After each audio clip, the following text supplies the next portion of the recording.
A Lego parable loosely based on several of Jesus' stories and parables. Once there was a kingdom far away, and in that kingdom there was a queen, and the queen had an attendant whose name was the Lady Goodheart. She waited on the queen day and night. But also there was the king. The king liked to have a good time, and so every day he would come out from the castle, riding his fine steed, ride down the ramp, and ride past all the poor people who had gathered at the foot of the ramp, hoping for just a coin or a bit of food or something to help them in their poverty. They would cry out to the king, but he couldn't see them or hear them. He simply wanted to get to his party. The king would sit upon his throne, surrounded by his knights, Sir Green and Sir Puce, surrounded by the ladies of the court, and he'd put on a lavish table filled with food. The poor could smell it from miles away, but were not allowed to have any of it. The king, in order to show off, would bring out his bucket of jewels and show off to the ladies, and they would drink and laugh and have a party all day long. When he ran out of water, he would put a yellow pipe into the Murray-Darling River, and he'd drain it so that there'd be enough for spas and baths for everyone in the court. But of course the fish began to die, and the frogs and animals didn't like it. When it came about midday, then the king would start the games. He loved jousting. The art of jousting was to hop on a horse, grab a long stick, and then charge at each other and see who could knock the other one off the horse. If you think that hurts, you'd be quite right. The king was often very successful at knocking the others down.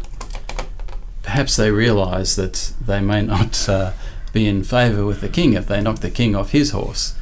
So they'd fall to the ground and they'd be in agony and groan and groan.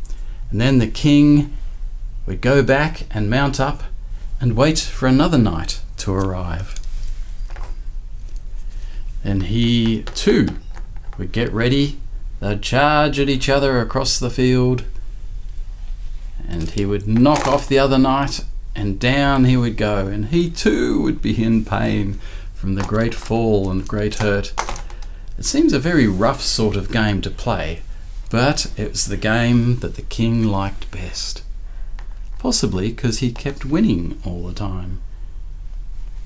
In the final joust of the day, once again, the king knocked off the other rider and was the winner.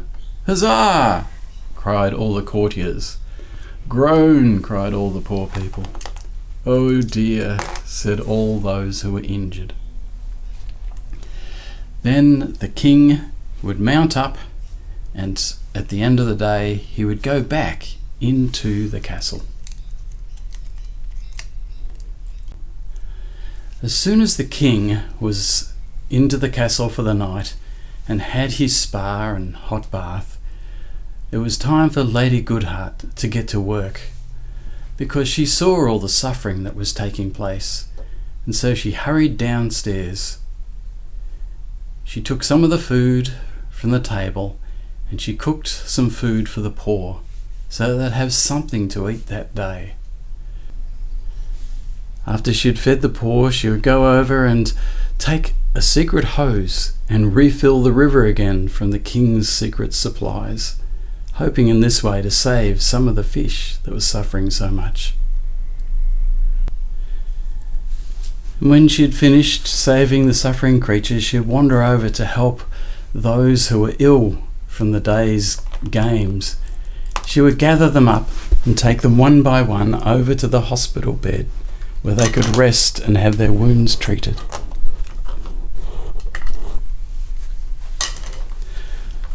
After that, she would drop in on those who were in prison. It was in fact the Ushis who were refugees, but they had dared enter the kingdom on foot rather than the appropriate way for refugees, which was riding a horse or being in a carriage. Her way of helping them was simply to listen to their stories of suffering so that she understood. And then, during the rest of the next day, she would simply tell their stories to people far and wide. At the end of the day, she would go home exhausted because she had a full day's work plus all she had done for those in need.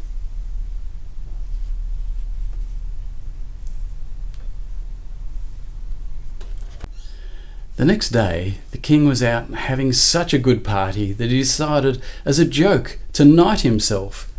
And he decided, from now on, I shall be called Sir Gadabout. Meanwhile, the noise of all that was happening rose up to heaven, and God came down.